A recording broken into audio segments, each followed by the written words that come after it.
Salve a tutti e benvenuti nel mio canale. Oggi parleremo della truffa della Costa d'Avorio, chiamata anche truffa alla nigeriana. Perché la Costa d'Avorio? Questa è la prima domanda che una persona si fa.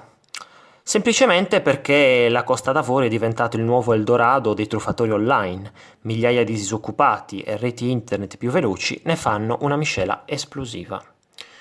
Adesso andiamo a analizzare le fasi di questa truffa per poi vedere quali sono gli strumenti per tutelarci e come difenderci. Quindi iniziamo dalla fase 1. Nella fase 1 il truffatore va alla ricerca su internet di annunci di vendita regolari, cioè persone che realmente hanno messo in vendita oggetti di un certo valore. Una volta trovata la potenziale vittima, il truffatore passa alla fase successiva. Nella fase 2 il truffatore contatta tramite email il venditore, mostrando un particolare interesse per il suo annuncio. Dopo aver ottenuto la fiducia del venditore, il truffatore spiega che effettuerà il pagamento tramite bonifico bancario dalla Costa d'Avorio. Aggiungerà che purtroppo per confermare la transazione è necessario pagare una tassa nazionale, pari a una percentuale sul valore del bonifico. Questa misteriosa tassa dovrà essere pagata per mezzo Western Union o MoneyGram, rendendo impossibile risalire a chi ha riscosso i soldi. Nell'ultima fase, la fase 3, il truffatore dirà di tutto e di più per convincerti a pagare. Affermerà che è disposto a rimborsare la tassa una volta sbloccato il pagamento. Poi, per rendere la cosa ancora più credibile, ti manderà via mail dei documenti in PDF di un fantomatico funzionario della Costa d'Avorio che confermerà che è necessario pagare questa tassa. Inutile dirlo, è tutto un falso. E se sei cascato nella truffa, puoi dire addio ai tuoi soldi. Ma ora vediamo un po' come difenderci. Quando sentiamo puzza di truffa, innanzitutto non dobbiamo fornire mai alcun dato, né su di te né sul tuo conto corrente. Chiudi subito ogni contatto. Quando si parla di Western Union oppure MoneyGram su siti come subito.it, non fidarti. Richiedi sempre il pagamento via PayPal. Ma soprattutto, mai inviare documenti personali. Verranno sicuramente utilizzati per truffare altre persone, sfruttando la vostra identità. Cosa fare in questi casi? È molto semplice. Salva tutte le conversazioni col truffatore e prendi il suo indirizzo IP. In descrizione qua sotto ovviamente troverete dei link su come scoprire l'indirizzo IP del truffatore.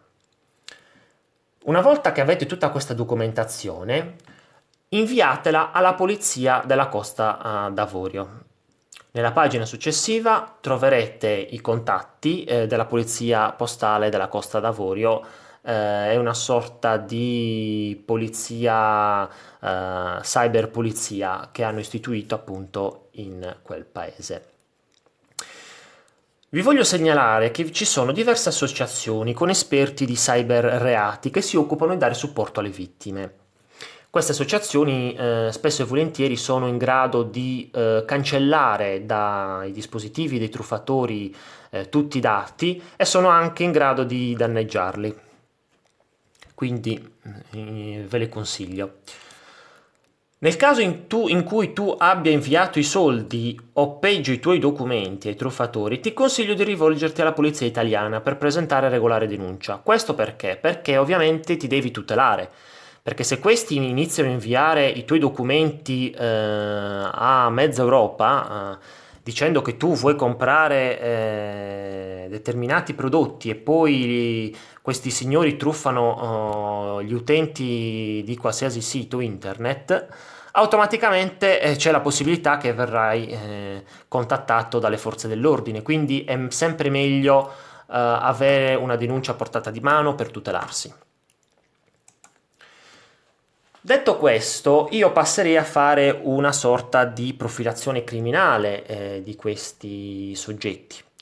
Allora, vi dico già che sono dei ragazzi tra i 15 e i 35 anni, che vivono ai margini della società, nella squallore furtivo di grosse città come ad esempio Abidjan, e si recano appunto in questi internet caffè dove hanno a disposizione dei computer e da questi luoghi si connettono in siti come subito.it, eBay e chi più ne ha più ne metta per cercare le loro vittime e truffarle. Allora, per quanto riguarda dei dati che sono stati forniti dalla polizia della Costa d'Avorio, su 100 tentativi di truffa, 25-30 vanno a buon fine. Quindi immaginate quanti soldi si portano a casa questi signori. Ovviamente sono dei ragazzi che non hanno una propensione al risparmio, quindi la maggior parte di queste somme vengono spese nel giro di 2 giorni, massimo una settimana, in spese futili come computer, PC,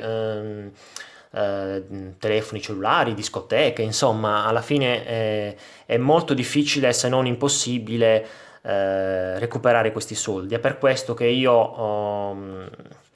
sono contrario a fare delle rogatorie internazionali, perché insomma è una perdita di tempo, di soldi e poi è inutile, quindi lo sconsiglio. Bene, io con questo concludo il video, vi ringrazio per la visione, vi invito a iscrivervi al mio canale per rimanere sempre aggiornati, vi ringrazio e vi mando un grande abbraccio. Arrivederci.